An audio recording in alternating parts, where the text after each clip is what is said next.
que a gente pode e não pode nesse momento tão importante da nossa vida. Mariana, eu te pergunto agora sobre o Botox. A gente pode ou não pode manter ele em dia durante a gravidez? Não. Não pode? Infelizmente, nenhum não. tipo?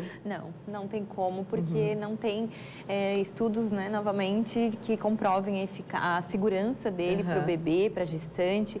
A gente sabe que é o mínimo do mínimo que poderia estar entrando na corrente sanguínea, ainda menor ainda a quantidade que chegaria para o bebê. Mas até que ponto que essa quantidade seria segura ou não, então é melhor evitar. Melhor não arriscar. Preenchimento também não pode. Melhor evitar. Os cremes assim estéticos durante a gestação são complicados, né? Porque a maioria tem ácido. Então realmente assim. Então esses cremes para estria, para celulite, tem que ser bem específico. Bem específico. Tem que ser prescrito por um dermatologista ou um obstetra para que tenha segurança realmente. Um creme que eu gosto de recomendar bastante assim para os meus pacientes, para a área dos olhos, por exemplo, para rugas, são os cremes com provitamina B5. Tem vários cremes, pomadas para bebê, para assadura de bebê, que tem essa provitamina B5 e ela pode ser usada à noite na área dos olhos, por exemplo. Isso ameniza bastante as linhas de expressão, as rugas e não tem perigo, porque não tem nada de ácido. Tem mais participação do público agora. A Mila, depois do parto, qual a melhor cinta elástica para usar no abdômen? Ajuda a barriga a voltar ao normal?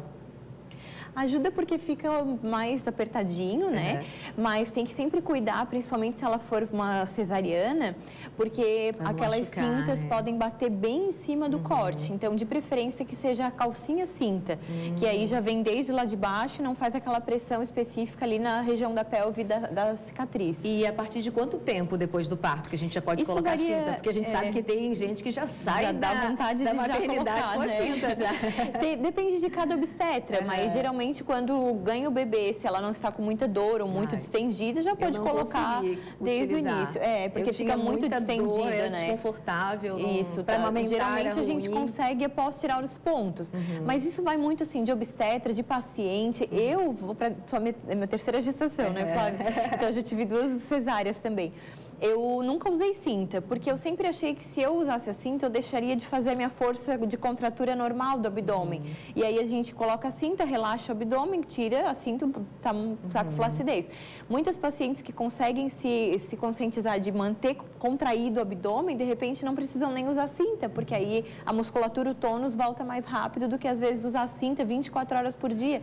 E algo que ajuda também na questão da barriga é o equilíbrio na alimentação quando a gente está grávida, né? Isso. Porque tá muito dá excesso, dá né? fome, mas a gente tem que controlar um pouquinho, tentar manter essa alimentação um pouco saudável, não um pouco não, né? Totalmente. Quanto menos ganhar tecido adiposo, de gordura, né, nessa região, mais rápido vai voltar depois. Antes da gente voltar a falar dos exames e a questão do protetor solar, é mito ou verdade que nessa época a nossa pele mancha mais? Mancha porque a pigmentação da pele fica maior durante a gestação, então realmente até luz interna, assim, dependendo do tipo de luz, pode manchar a pele, então o ideal é que a gente esteja repondo o protetor solar pelo menos 2 vezes ao dia, para que realmente evite as manchas, e os protetores qualquer um pode ser usado desde que não tenha ácido na fórmula. Então é bacana a gente estar sempre conversando com o nosso médico e também dar uma olhada no rótulo do produto, né? Quando tiver alguma dúvida, né, bater uma foto do produto, levar na consulta para o obstetra dar uma olhada e ver se realmente é seguro a sua utilização. E a gente, voltando a falar agora dos exames durante este período, né? A gente conversou na semana passada sobre os exames ali até os 3 meses de gravidez. Então, a partir desse período, qual que é o passo que a mulher deve seguir?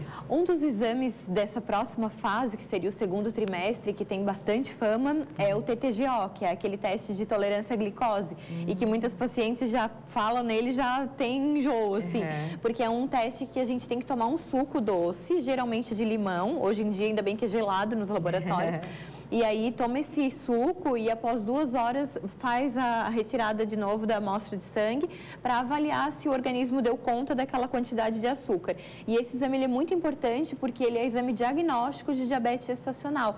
Eu já tive várias pacientes que tinham a glicemia de jejum, que é o açúcar do sangue de jejum normal, e aí fazem esse exame entre 24 e 28 semanas e aí mostra alterado. Então, não adianta fazer só o jejum, precisa muitas vezes, né, com esse exame ter um diagnóstico diagnóstico correto.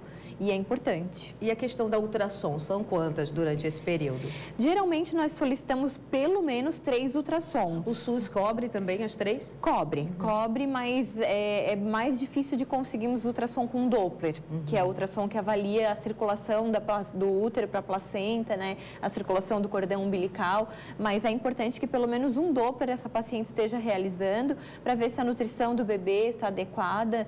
E dentre os ultrassons mais importantes, nós temos os 2 morfológicos, que é aquele que vê a nuca entre 11 e 14 semanas, e o entre 20 e 24 semanas, que daí é o segundo morfológico, para ver todo o desenvolvimento e a formação do bebezinho. E tem muitas doenças, doutora, que a gente identificando ainda na gravidez, a gente consegue ajudar a amenizar ou resolver antes do nenenzinho nascer? Tem sim, principalmente as que têm relação com a circulação. Muitas vezes a paciente acha que está tudo bem, né? Vai na consulta, está tudo bem, coraçãozinho batendo bem, mas o ultrassom pode detectar alguma alteração de passagem do sangue da mãe para o bebê, e isso influenciar o crescimento, influenciar um risco de pré-eclâmpsia mais para frente. Então, quando nós conseguimos definir isso a um tempo hábil, nós conseguimos usar medicações que previnem que tenha consequências piores para a gestação. Obrigada pela sua participação hoje aqui no Ver Mais. Obrigada, seja bem-vinda Flávia. sempre, doutora. Muito obrigada.